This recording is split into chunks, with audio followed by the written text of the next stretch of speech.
Doctor V Subhash ചന്ദ്രൻ പരിസ്ഥിതി ഗവേഷകനും ജലവിഭവ വകുപ്പ് മുൻ ഡയറക്ടറുമാണ്. ഡോക്ടർ വി സുഭാഷ് ചന്ദ്രബോസ്, പല പഠനങ്ങൾ അങ്ങ് ശ്രദ്ധിച്ചിട്ടുണ്ടാകുമല്ലോ. വളരെ ഡെൻസിറ്റിയുള്ള ജനസാന്ദ്രതയുള്ള ഇത്തരം നഗരങ്ങളിൽ, ഗ്രാമമെന്നോ നഗരമെന്നോ നമുക്ക് വേർതിരിച്ചറിയാൻ പോലും കഴിയാത്ത നഗരത്തുടർച്ചയുള്ള കേരളം പോലെയൊരു സംസ്ഥാനത്ത്, തലസ്ഥാന നഗരിയിൽ ഭരണസിരാ കേന്ദ്രത്തിൻ്റെ 1.5 കിലോമീറ്റർ പരിധിക്കുള്ളിലാണ് ഒരു മനുഷ്യൻ മാലിന്യ കൂമ്പാരത്തിൽ മുങ്ങി മരിച്ചു പോകുന്ന സാഹചര്യമുണ്ടായത്. ലോകത്തൊരിടത്ത് നമ്മൾ കേട്ടുകേൾവിയില്ലാത്തതാണ് ഇതേപോലെ ഒരു സംവിധാനത്തിൽ ഒരു മനുഷ്യൻ നിസ്സഹായനായി മരിച്ചു പോകുന്ന അവസ്ഥ. അതിനെ തുടർന്ന് പരസ്പരം ആരോപണങ്ങൾ ഉന്നയിക്കുന്നു. പക്ഷേ അടിസ്ഥാനമായ ചോദ്യം ഇതാണ്: ഓപ്പറേഷൻ അനന്ത 2015 തുടങ്ങി വെച്ചതിന് 2-3 ഘട്ടങ്ങൾ ഉണ്ടായിരുന്നുവെങ്കിൽ നമ്മൾ ഇന്ന് പറയുന്നത് പോലെ ആമയിഴഞ്ചാൻ തോടും പാർവതി പുത്തനാറും ഒരുപക്ഷെ അതേ മോഡൽ കൊച്ചിയിൽ ആവർത്തിക്കുകയാണെങ്കിൽ കൊച്ചിയിലെ പല കനാലുകളും മാലിന്യ വിമുക്തമാകുമായിരുന്നോ? Doctor V Subhash Chandrabose.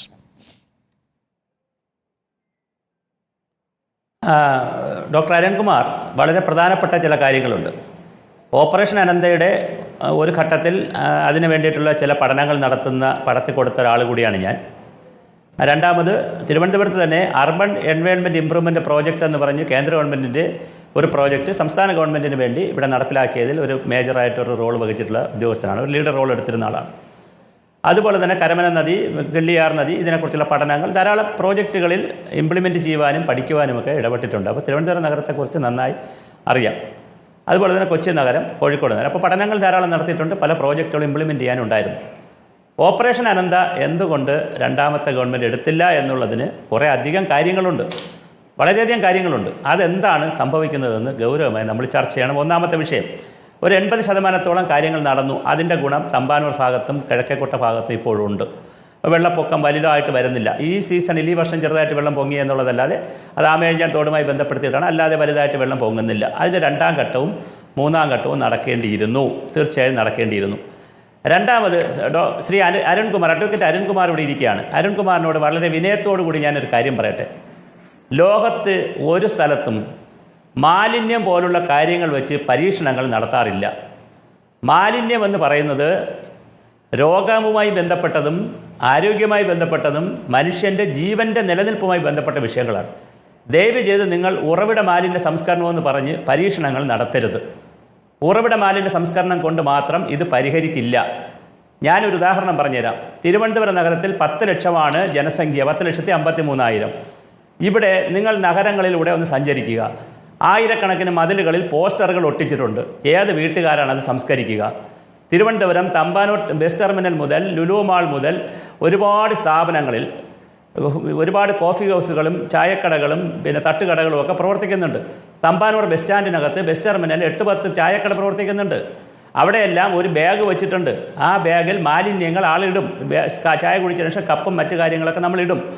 അതെടുത്ത് വൈകുന്നേരം എവിടെയാണ്, ഏത് വീട്ടിലാണ് കൊണ്ടുപോയി സംസ്കരിക്കുന്നത്? ഏത് ഉറവിടത്തിലാണ് സംസ്കരിക്കുന്നത്? ഉറവിട മാലിന്യ സംസ്കരണം കൊണ്ട് മാത്രം പ്രശ്നം പരിഹരിക്കില്ല എന്നുള്ള അടിസ്ഥാനപരമായ തത്വം ദയവായി അരുൺകുമാർ അടക്കമുള്ള ആളുകൾ ഒന്ന് പഠിക്കുക. നിങ്ങൾ ശാസ്ത്രീയമായി കാര്യങ്ങളൊന്ന് വിലയിരുത്തുക. ഉറവിട മാലിന്യ സംസ്കരണം നല്ലതാണ്. പൈപ്പ് കമ്പോസ്റ്റിനകത്ത് ഒരുപാട് പ്രശ്നങ്ങളുണ്ട്. ഞാൻ എൻ്റെ വീട്ടിൽ പൈപ്പ് കമ്പോസ്റ്റ് വെച്ചിട്ടുണ്ട്, ഒത്തിരി പ്രശ്നങ്ങളുണ്ട് അതിനകത്ത്. അതുപോലെ തന്നെ കിച്ചൺ ബിൻ, അതിനകത്ത് പ്രശ്നങ്ങളുണ്ട്. അതിൻ്റെ ഇന്നൊവേഷൻ നടക്കണം. അത് കൂടുതൽ ആളുകൾക്ക് ചെയ്യാൻ പറ്റുന്ന ചെയ്യണം. പ്ലാസ്റ്റിക് എടുക്കുന്നതിൽ പ്രശ്നങ്ങളുണ്ട്, ധാരാളം പ്രശ്നങ്ങളുണ്ട്. അതുപോലെ തന്നെയാണ് സ്ഥാപനങ്ങളിലുണ്ടാകുന്ന മാലിന്യങ്ങൾ അതാതിടങ്ങളിൽ പരിഹരിക്കാൻ കഴിയില്ല. റെയിൽവേക്ക് ചിലപ്പോൾ സംവിധാനം ഉണ്ടാക്കാൻ പറ്റും, കുഞ്ഞു തട്ടുകടകൾക്ക് ഉണ്ടാക്കാൻ പറ്റില്ല, ചെറിയ സ്ഥാപനങ്ങൾക്ക് ഉണ്ടാക്കാൻ പറ്റില്ല. അവിടെ നിന്ന് അവരാർക്കെങ്കിലും കോൺട്രാക്റ്റ് കൊടുക്കും. ഈ കോൺട്രാക്റ്റ് എടുക്കുന്നവർ രാത്രിയുടെ അന്ത്യയാമങ്ങളിൽ നദികളിൽ കൊണ്ട് തള്ളും. തിരുവനന്തപുരത്ത് ആമയിഴഞ്ചാൻ തോട് ഉണ്ടാക്കിയത് ഇതിനൊന്നിനുമല്ല. വെള്ളം പോലും, മലിനജലം പോലും ഒഴുക്കാനല്ല. വാട്ടർ വർക്സിൻ്റെ, തിരുവനന്തപുരം വാട്ടർ വർക്സിൽ വന്നിട്ടുള്ള വെള്ളം ശുദ്ധീകരിക്കുന്നതിൻ്റെ ഭാഗമായി വരുന്ന ബാലൻസ് വെള്ളം കളയാൻ ബാലകൃഷ്ണ റാവു എന്ന് പറയുന്ന ചീഫ് എഞ്ചിനീയർക്ക് തോന്നിയ ഒരു ബുദ്ധിയാണ് ഒബ്സർവേറ്ററി ഹില്ലിൽ നിന്ന് പാറ്റൂർ വരെ ഉള്ള നിലവിലുണ്ടായിരുന്നൊരു ചെറിയ തോടിനെ അല്പം കൂടെ വീതി കൂട്ടിയാൽ അതിനകത്ത് വെള്ളം കടത്തി വിടാം, വേറെ ഒന്നും കടത്തി വിടാനല്ലാതെ വെച്ചത്. ആ 12 കിലോമീറ്റർ ദൂരത്തിലുള്ള കരയിലുള്ള ആളുകളല്ല അവിടെ മാലിന്യം ഇടുന്നത്. അവരിട്ടാലും എത്ര ഇടും? ആ 12 കിലോമീറ്ററിലുള്ള ആളുകൾ അവിടെ മാലിന്യം വലിച്ചെറിഞ്ഞാൽ എത്ര ഇടും? ഇനി അവരെല്ലാം ഒരു ഉറവിട മാലിന്യ സംസ്കരണത്തിലേക്ക് പോയാലും ഈ പ്രശ്നം തീരുമോ? തീരില്ല. തിരുവനന്തപുരം നഗരത്തിലെ 6-7 വാർഡുകൾ, ഒരു 10-15 വാർഡുകളിലെ സ്ഥാപനങ്ങളിലെയും ഹോസ്പിറ്റലുകളിലെയും വലിയ സ്ഥാപനങ്ങളിലെയും ചെറിയ സ്ഥാപനങ്ങളിലെയും ഒക്കെ മാലിന്യങ്ങൾ രാത്രിയിൽ പാർവതി പുത്തനാറിലും ആമയിഴഞ്ചാൻ തോടിലും വരുന്നുണ്ട്. ഇത് സോളിഡ് പ്രൂഫിൻ്റെ അടിസ്ഥാനത്തിലാണ് ഞാൻ സംസാരിക്കുന്നത്. ഞാൻ ഫീൽഡിൽ ധാരാളം പ്രവർത്തനങ്ങൾ നടത്തുന്ന ആൾ കൂടിയാണ്. അങ്ങനെ കൊണ്ടിടുമ്പോൾ അതിനെ ചോദ്യം ചെയ്യാനൊന്നും പറ്റില്ല, നമുക്ക് ഫോട്ടോ എടുക്കാനൊന്നും പറ്റത്തില്ല. കാരണം ഇതിന് വലിയ സംഘമുണ്ട് ഇത് കൊണ്ടിടുന്നത്. മാഫിയ സംഘമാണല്ലേ വി. ചന്ദ്രബോസ്? അപ്പോൾ അതൊന്നും നമുക്ക് ചെയ്യാൻ പറ്റുന്ന കാര്യങ്ങളല്ല. അപ്പോൾ തീർച്ചയായിട്ടും ഞാൻ ആരെയും പറയുന്നില്ല. വലിയ സംഘമുണ്ട്, അവർക്ക് പൈസ കൊടുക്കും, അവരെടുത്തുകൊണ്ട് പോകും, അവർ രാത്രിയുടെ അന്ത്യയാമങ്ങളിൽ കൊണ്ടിടും. ഇനി ഒരു കാര്യം കൂടെ ഞാൻ പറഞ്ഞു തരാം. ഈ ഓപ്പറേഷൻ ആനന്ദ എന്തുകൊണ്ട് ആദ്യത്തെ ഗവൺമെൻറ് UDF ഗവൺമെൻറ് അവസാന വർഷമാണല്ലോ ചെയ്തത്, 2015-ലാണല്ലോ. അത് കഴിഞ്ഞ് 16-ൽ വന്ന ഗവൺമെൻറ് ഏറ്റെടുത്തിരുന്നെങ്കിലും, ഇന്ന് കൊണ്ടുപോകാൻ തീരുമാനിച്ചിരുന്നെങ്കിലും ഒരുപാട് പ്രതിസന്ധികൾ വന്നേനെ. തിരുവനന്തപുരത്തുള്ള ഒരുപാട് നിർമ്മിതികൾ പൊളിക്കേണ്ടതുണ്ട്. ഇപ്പോഴും പല നിർമ്മിതികളും പൊളിക്കേണ്ടതുണ്ട്. ആ നിർമ്മിതികൾ പൊളിക്കേണ്ടത് അത്ര എളുപ്പമല്ല പൊളിക്കാൻ. ചില യാഥാർത്ഥ്യങ്ങളുടെ മുന്നിൽ ഡോക്ടർ അരുൺകുമാറും ഞാനും ഒന്നും കണ്ണടച്ചിട്ട് കാര്യമില്ല. സത്യം സത്യമായി നിൽക്കണം. തിരുവനന്തപുരം നഗരം എന്ന് പറയുന്നത് നഗരമല്ല.